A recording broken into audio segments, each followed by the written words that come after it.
Scorsese, a legend amongst the film industry. Martin Scorsese. It's Martin Scorsese. Martin Scorsese. Martin Scorsese. Marty, you are the most annoying director I ever had in my If you're a film buff, it's the one name that everyone should know. Hailed to be one of the best directors of some of the greatest films in history. As far back as I can remember, I always wanted to be a gangster. Before I ever ran a casino or got myself blown up, Ace Rothstein was a hell of a handicapper. I can tell you that. Become cops or criminals. Today, what I'm saying to you is this. When you're facing a loaded gun, what's the difference? Composition is forced, lighting is bad, angle is off. Too literal, too violent, too metaphorical, too dark. Here, we have the protagonist, but where's the antagonist?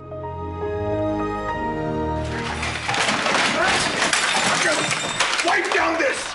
The man was a pioneer for gritty and compelling crime dramas, majority of them historical. But before he delved into the world of organized crime, his early work was more diverse, ranging into all sorts of genres. Not as big budget, just small films like...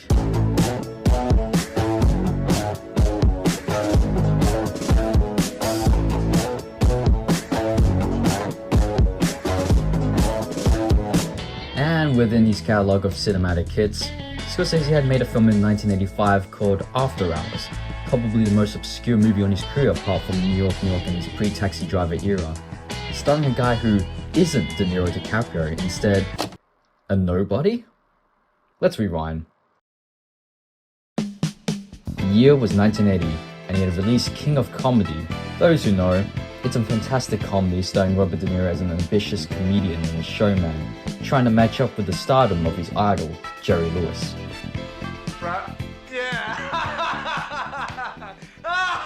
It bombed. Entertainment Weekly called it The flop of the year. I came back to New York, and for some crazy reason, wound up living in the lofts downtown, in Soho, or in Tribeca, actually. But in any event, at that point, it was kind of open again. I had to start all over again. I wanted Gangs of New York, and that couldn't get financed. I wanted Last Temptation. The plug was pulled. Nobody would go near me on it. By that point, he was back to where he started. If he was going to make another big film, he had to rebuild his reputation. And what better than do what every independent filmmaker would do to debut their career? A comedy. And its lead being played by Griffin Dunne, whose previous work was in American Werewolf in London from '81, a far cry from the charismatic acting of Robert De Niro. You talking to me? Following the success of this, I have never done this with a man before. Tom Cruise, and directing the music video for Bad, he had the charge he needed to complete his near 3-hour-long historical epic, The Last Temptation of Christ. With that out of the way, I guess I need to talk about what this is about. Starting off with the...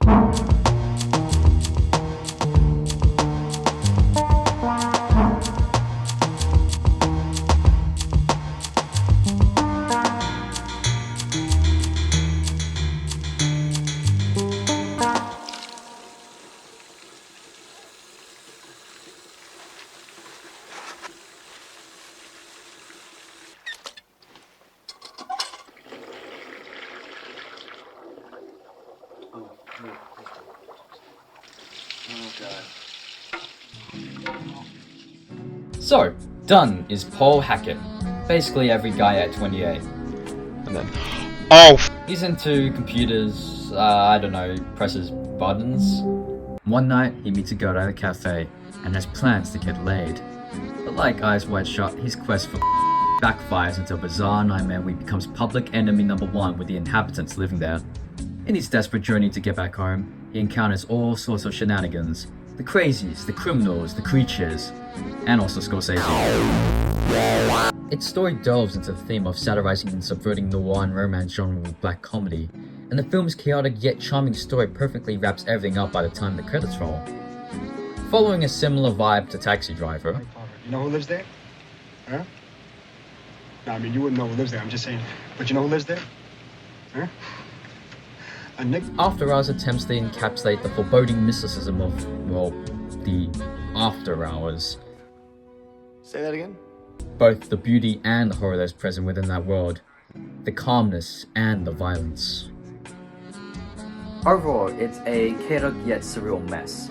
Scorsese's second jab at making a comedy, and honestly it's entertaining from beginning to end, with the cinematography being great as usual.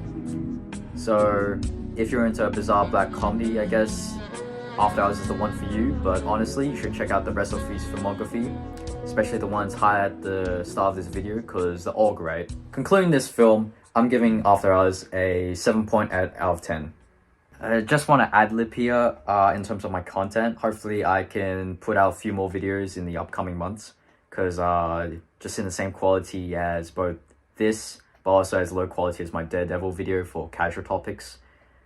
And definitely want to balance things out, so I want to keep the content going, just the more videos out instead of posting once in a blue moon unlike some channels. Other than that, that's just a quick message from me. I'm Sides, thanks for watching, and see ya.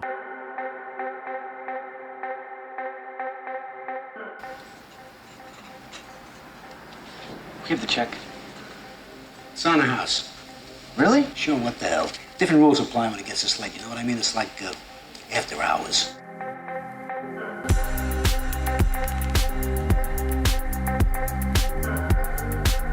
They're all trying to kill me. I mean, I just wanted to leave. You know, my apartment, maybe meet a nice girl. And now I've got to die for it?